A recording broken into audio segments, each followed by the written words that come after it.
Baik, kita lanjutkan dengan cara melepas APD ya. Cara melepas APD ini ada dua hal yang unik. Yang pertama tadi sudah saya sebutkan di cara menggunakan APD, yaitu ini kebalikannya.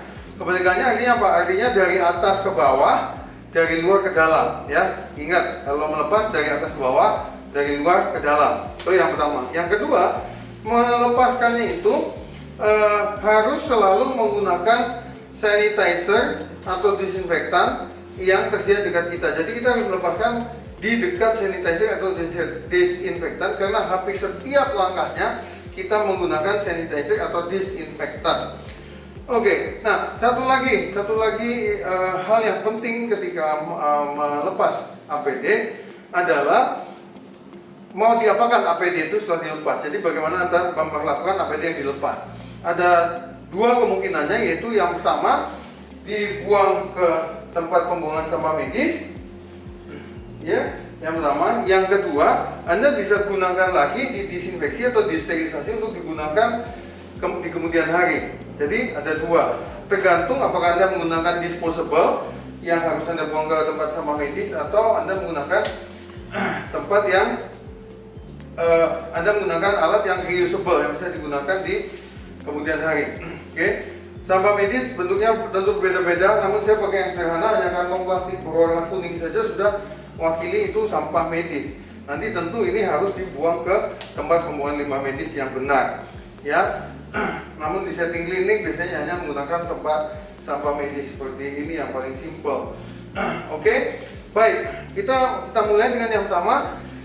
Ingat, setiap step dalam pelepasan APD Anda harus menggunakan sanitizer. Jadi sanitizer harus tersedia di samping Anda. Yang pertama adalah kita harus mencuci tangan dengan menggunakan sanitizer. Oke, nah langkah setelah kita menggunakan sanitizer adalah kita buka, seperti saya katakan, dari atas dulu. Jadi Anda buka dulu penutup kepala. Oke, sesudah itu sanitizer lagi. Dan kita lepaskan sarung tangan yang pertama, karena sarung tangan pertama adalah sarung tangan yang mengandung virus. Buang ke tempat pembuangan sampah medis, lalu menggunakan sanitizer lagi. Ingat, lapisan terluar ya, lapisan terluar itu ini sarung tangan dulu baru hazmatnya ya, karena sarung tangan yang paling luar ada di paling luar ya. Maka yang berikutnya adalah kita lepaskan hazmat. Nah, untuk teknik khusus dalam melepaskan hazmat ini, hazmat ketika dilepaskan harus ditarik perlahan-lahan supaya tidak menjuntai kemana-mana, supaya virusnya tidak pindah kemana-mana ya. Setelah dilepaskan pelan-pelan, Anda gulung ke bawah, perlahan-lahan ke bawah sampai semuanya terlepas. Kalau Anda menggunakan hazmat yang disposable, maka Anda harus langsung buang hazmat ini ke tempat limbah medis. Tapi kalau Anda menggunakan hazmat yang reusable, Anda bisa gunakan ke tempat laundry bag. Ya.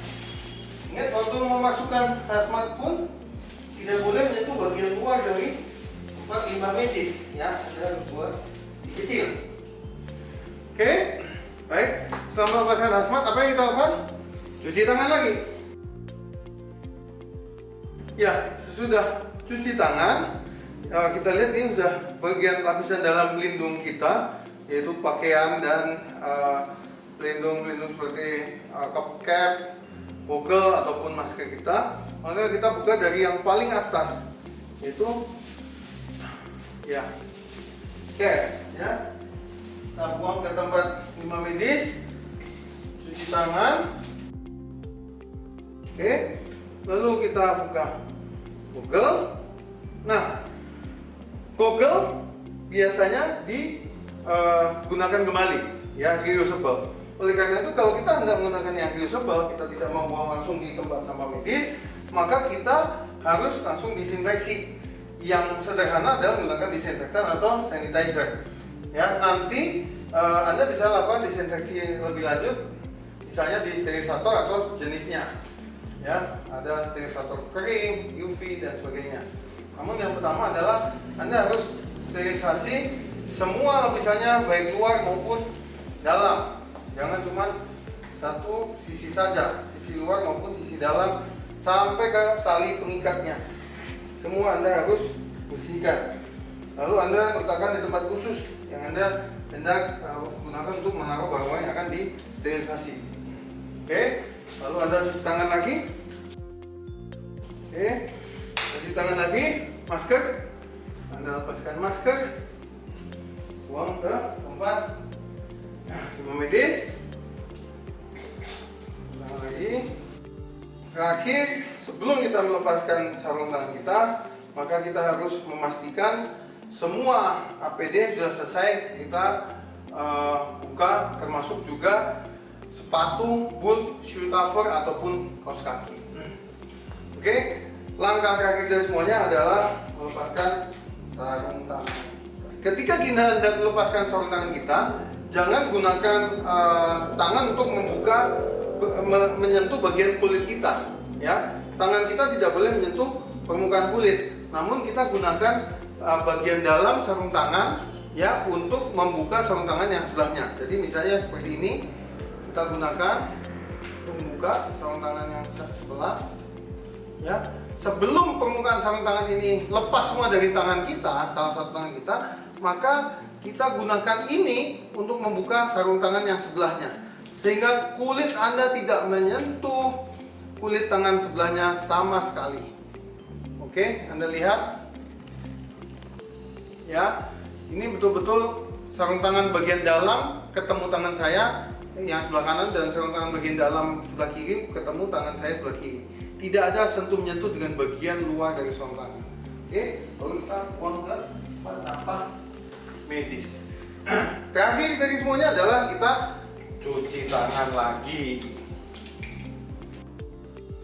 Oke, demikian kiranya cara melepaskan semua APD kita pada penggunaan APD yang komplit. Pada penggunaan APD yang tidak komplit, hanya menggunakan masker dan sarung tangan, misalnya, Anda bisa mengambil sebagian-sebagian dari apa yang sudah saya ceritakan tadi.